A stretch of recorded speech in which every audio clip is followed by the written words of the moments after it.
Hi, this is Priya. Welcome to 666 News. Alluri Sitaramaraju జిల్లా Devipatnam police station పరిధిలో శాంతి భద్రతలకు విఘాతం కలిగిస్తే ఎంతటి వారైనా కఠిన చర్యలు తప్పవు అని దేవీపట్నం నూతన ఎస్ఐ కె షరీఫ్ హెచ్చరించారు. దేవీపట్నం పోలీస్ స్టేషన్లో శుక్రవారం సబ్ ఇన్స్పెక్టర్ విలేకరుల సమావేశంలో ఆయన మాట్లాడారు. దేవీపట్నం పరిధిలో కోడి పందేలు, పేకట, గంజాయి రవాణాకు ఎవరు పాల్పడినా ఉపేక్షించేదే లేదన్నారు. అసాంఘిక కార్యకలాపాలకు పాల్పడితే కఠిన చర్యలు తీసుకుంటారని సబ్ ఇన్స్పెక్టర్ కె షరీఫ్ తెలిపారు.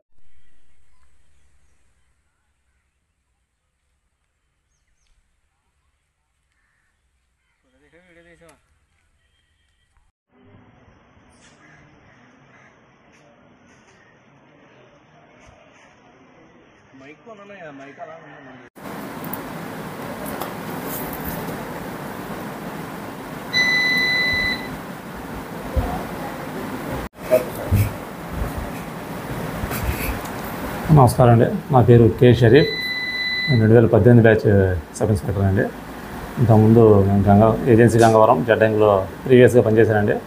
దాని తర్వాత కాకినాడ 1 టౌన్ తిమ్మాపురంలో పనిచేశాను. ఇప్పుడు సాధారణ బదిలీలో భాగంగా దేవీపట్నం ఎస్హెచ్ ఒక ఈరోజు ఛార్జ్ తీసుకున్నానండి. మెయిన్ మా పర్పస్ ఏంటంటే ఈరోజు ఈ దేవీపట్నం సంబంధించి అకౌంటబుల్ పోలీస్ అండి. జవాబుదారీతనం మాది. మీరు నిబద్ధతతో ఉంటే మేము జవాబుదారీతనం మాది పోలీసులది. ఎటువంటి సమస్య ఉన్నా పోలీస్ స్టేషన్ అండి. ఎవరిని దళారులను నమ్మాల్సిన అవసరం లేదు. ఏ ఇబ్బంది కలిగినా స్టేషన్కి వస్తే మా ద్వారా ఏ పని అయితే మేము చేస్తాం, లేదంటే మా అధికారులు ఎవరు తీసుకెళ్తాం, లేదా వేరే డిపార్ట్మెంట్ సంబంధించి మేము చేస్తాం. ఇలా గిరిజన యువతకి కూడా ఇక్కడ ఇంతకుముందు జరిగినట్టు కమ్యూనిటీ పోలీసింగ్ ఉద్యోగ అవకాశాలు కానీ ఏమన్నా మా ద్వారా మీకు తెలియజేస్తాం. ఆ యువత అంతా అవకాశాలను ఉపయోగించి తెలియజేస్తాం. థ్యాంక్ యూ అండి.